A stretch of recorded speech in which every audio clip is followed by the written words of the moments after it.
Today, my friends, news is coming thick and news is coming fast. Maybe this wasn't the best way to start a news video, but today, my friends, we'll be discussing more big updates surrounding Jhon Durán, Olise, plus a ton more news. So you know what to do. Hit that like button, share your thoughts and opinions, and of course, I hope you guys enjoy the video too. So let's get straight into things. Let's start things off by discussing some big club news involving youth talent in Tyrique George, because as confirmed by Fabrizio Romano, Tyrique George is set to sign a new contract with the club, and for me, this is big news. It's good that we're looking now to secure the futures of our best talents. I was getting worried that our best talents didn't have any confidence at remaining at this football club, and I think that could have a terrible negative trickle-down effect if your best talents feel like they must leave us before they even commit to signing these big contracts. And it reminds me of a story I discussed a few days ago involving one of our best young talents at the club in 15-year-old Rio Nguma. Now, we got some context behind why him and his family had some reservations about signing a contract with us, because essentially it boils down to this. They don't want to just see their kids, and Nguma doesn't want to see himself as being solely kept for future profit-making reasons. Because believe it or not, these young kids have those pure ambitions and aspirations to actually want to make it at this football club. You know, we happen to have an incredible recent legacy and history when it comes to this, and other young players that sign here or come to us who have been here since they were kids, they have this same dream too. And I think the club has a responsibility to create these honest pathways for our best talents. I'm not saying that they must get minutes for free.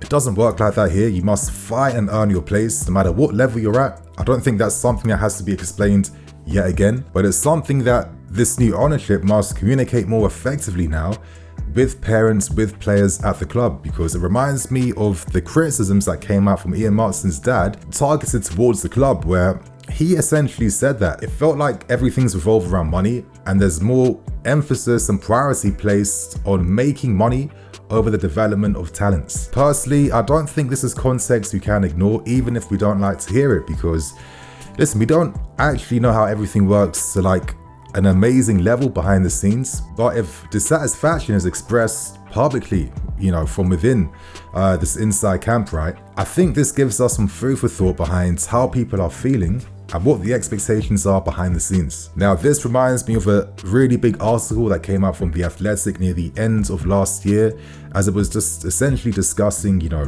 where does the academy now fit with the rest of this current ownership. I'm going to leave that link below in the comment section so you guys can read it for yourselves, but it reminds me of a particular extract in the article where it mentioned that one unknown mystery youth player was called in for a meeting. He comes in and he sees beside his name 5%. Now he's looking hella confused, he's not understanding what's going on, until it is finally revealed that he is seen as among one of the top 5 young talents within the club, and he left that meeting feeling incredibly proud of himself and incredibly excited of his future too, because to be top 5% here, one of the best finishing schools in Europe, that is no easy achievement. It is ironic that in that same article it mentioned that we have ambitions to produce our own Musiala level talent. I hope that's the case, and you know, not to be cynical, but I hope it isn't just to cash in on a Musiala level talent. Regardless, it's great news that Tyrique George feels like he needs to commit here. I think the guy is a phenomenal ball striker. I mean, we've been seeing his highlights throughout all of last season. Very good attacking player playing in different positions. And I feel like at 18 years old, I think he could be ready now to get a loan move this summer. I really hope he gets that, and I hope that he gets a loan move somewhere good. I'm hoping also in the future that we also continue to maybe acquire some more network clubs, because with the level of talents we have right now, we need to safeguard their progression and their development even more by having more clubs we can send our talents out on loan to. So regardless, Tyrique George, glad that you're staying here, man. Big news. So my friends, let's now discuss the other massive reports and stories that I've been waiting to get down to, because we have some massive breaking news from Matt Law, and he reports that at the moment there is big potential that we could complete a move to sign Jhon Durán before this weekend is over. Let's see if things actually play out like that. In the meantime, it seems like this deal is heavily reliant on Aston Villa receiving a player in exchange. Could that be Gallagher? Could that be Broja? Or are there other mystery targets that Aston Villa are casting their attentions to? Well, with what I'm about to say, it's not a mystery anymore because as Matt Law reveals, Aston Villa have made an inquiry over the availability of Ian Maatsen. Now, I'd be really curious to see whether Ian Maatsen would be open to moving to Aston Villa, knowing that, he's very settled now with Dortmund, knowing that if he continues to develop and perform well, he will have an incredible future. And is it worth leaving that safe environment, an environment in which you know that they really help get the best out of young talents and put them onto the next level, to sign for an Aston Villa right now? I'd be very surprised, but as we're hearing, Aston Villa ideally wants a player in exchange. So let's see what happens here. If I had to pick a player, I'm most likely picking Armando Broja. I think Broja could be maybe excited by the prospects of maybe playing Champions League football. As we know, Conor Gallagher is not interested whatsoever in moving towards Aston Villa, and his focus is solely now on the England national team for the upcoming Euros. Could it be Malang Sarr? Nah, I'm playing. But anyway, let's continue on with the story because we still have some more big news that's been revealed, because at the moment, all we are doing right now is finalizing personal terms, with some reports suggesting that this may have already been agreed upon already. And another thing we're doing is getting a background check on the player. Now, as we've heard, he is a bit of a character, but as Aston Villa are saying, yes, he is a character, but don't be thinking that this guy isn't a serious professional. He's never once turned up late for training sessions. He is easy to work with, and personally, that's the most important thing that should matter. And I do think that our squad maybe could embrace a Diego Costa-like figure. And I do think that John Duran could learn to mature even more here because he's still a kid. He's only just turned 20 years old. So I don't have like Jude Bellingham mentality, impressions on him. But to continue on, it seems like the final figure for this deal is set to be around £40 million, not 25 million. Could it be a bit of both? Or maybe we pay like a fixed fee of 25 million up front with like an additional 15 million in add-ons? Could that be a possibility? It wouldn't surprise me, but I feel like if you're signing John Duran, you're signing this guy with a ton of additional fees and clauses inserted in this deal. And another hurdle we're looking to get over is agreeing to get John Duran to sign and incentivize long-term contracts. I think that is something I see him agreeing to. I don't think he's expecting to be earning like, six figures already. But to keep things real, nearly every player's signed, incentivized contracts, since the ownership and directors have really taken over things, right? So I'm not seeing John Duran as any exception whatsoever. This safeguards us in case he's someone that is a success or becomes someone that you eventually sell in the future, because sometimes you never know. But in the meantime, I've given so many thoughts and opinions behind this move. Like I said in yesterday's video, this makes more sense to me at the moment.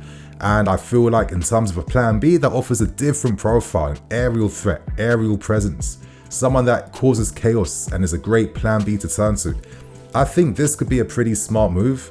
As I've accepted that obviously we're not signing this big money striker, I think all of us hoped would get done this summer. So that's the John Duran news out the way, but don't go anywhere right now, my friends, because we end things by discussing more big updates surrounding Michael Olise. We have more updates from Matt Law and other journalists, because at the moment, the good news is that we are learning that this release clause, this 60 million release clause now, isn't exclusively for Champions League clubs, which means that you don't have to overpay to get this deal completed. So that's good news.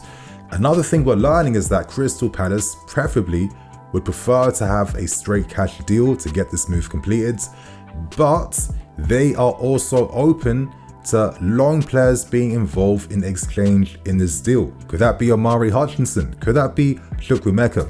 I feel like it will have to be a pretty strong talent, of course, to go in the opposite direction. And it kind of reminds me of last summer's business where Lewis Hall was essentially spotted wearing this Crystal Palace kit, doing his press promotion duties before the 11th hour comes and Newcastle come in with a better offer, which we couldn't deny. So let's see what happens on that front. Another thing we're also learning is that since then, Bayern Munich and Newcastle have made official approaches with Crystal Palace for Olise. We are still the favourites. He wants us, but similar to last summer, anything could happen. And I could imagine Olise, Musiala and Gnabry or Coleman or the rest of these men at Bayern Munich absolutely cooking. So, you know, I'm going to respect the rivals in this race, but in the meantime, these clubs can't offer those sentimental advantages I keep going on about. His brother is currently here. He's signed a new contract extension at probably the perfect time. He wants to remain in London. He wants to come back to the club. And unofficially, he's given his blessing and has agreed terms on a deal to sign for us. So at this point, the only thing that stops this deal going through is if for some godforsaken reason we couldn't reach a financial agreement to complete the move. But with the pace we're currently operating on, there's a strong probability that we could sign Olise, but ultimately it comes down to this. Will we decide to exercise this full release clause? You know, paying 6 million up front when we don't have Champions League football, that is a lot of money. And in the meantime, we haven't sold any players. Ideally, if we sold 1 or 2, maybe this is something that we're not even thinking about and we're paying instantly. We can't forget that there are complications in this release clause because Palace, Olise, Reading, their own percentages in this deal, and it's kind of similar to the business we did with Benfica when we signed Enzo Fernandez, because many clubs like Defensia, River Plate, and Enzo himself, they all took percentages from that deal, and it creates a complication because it's like, okay, how much money do we allocate over the years to structure this deal right? Personally, I don't see us paying 60 million up front. I don't think we've done that for a single player that we've signed throughout this ownership. Let's use Mudryk as an example. We agreed to buy him for 5 equal installments of around £12 million, plus the additional clauses and bonuses and stuff like that over the years. So, you know, his costs really got managed quite well. And I feel like we would have to do something similar for Olise, but you know, there is this release clause that has to be tackled. And I think there is another solution, and that solution could be one we've forever turned to time and time again. Could we possibly overpay the release clause to find better payment structures to pay for this deal over time? That could be interesting, but Crystal Palace don't have to agree to that. They have their own ambitions. They have Glasner, they're a team on the rise, and they need that money to reinvest back into their team themselves. So in my opinion, this would be my solution to maybe possibly finding a way to get this deal completed. And it would be a bit of both. It would be overpaying his release clause whilst offering players in exchange. But on top of that too, I'd also give Crystal Palace those first refusal rights on talents that they want to sign from us. For example, if Palace allowed us to overpay, we could then send Cons on loan to them for the season. And if they were interested in replacing Olise with Amari Hutchinson, knowing that many clubs right now are looking to make a move to sign him, you know, your Ipswich's, Stuttgart's, Ajax's, he has so much interest everywhere. Crystal Palace won't necessarily be the favourites, right, to be able to sign him. But if they're scratching our back, maybe in return, we could scratch their backs as well. So let's see how things happen. But I'd imagine with this energy and this assertiveness in which we're moving to complete the deal, I'm feeling quite optimistic and positive that we will find the right solutions, and maybe stuff like this explains why we've decided against signing Osimhen, blowing all our money on one big player, where instead the new plan now is to spread the goals out across the team and to reinforce other areas in the team instead of focusing on one position only. This could make more sense, and maybe the club might actually have the funds to be able to exercise the release clause in one go, but I'm sure we'll learn about that as time goes on. So my friends, I hope you guys have been enjoying the bangers I've been releasing today. So many big stories to get through, and I'd imagine there'd be even more. So I hope you guys are going to watch the Euros tonight. Have a good weekend, and most likely I'll be seeing you guys tomorrow with some more videos. So cool.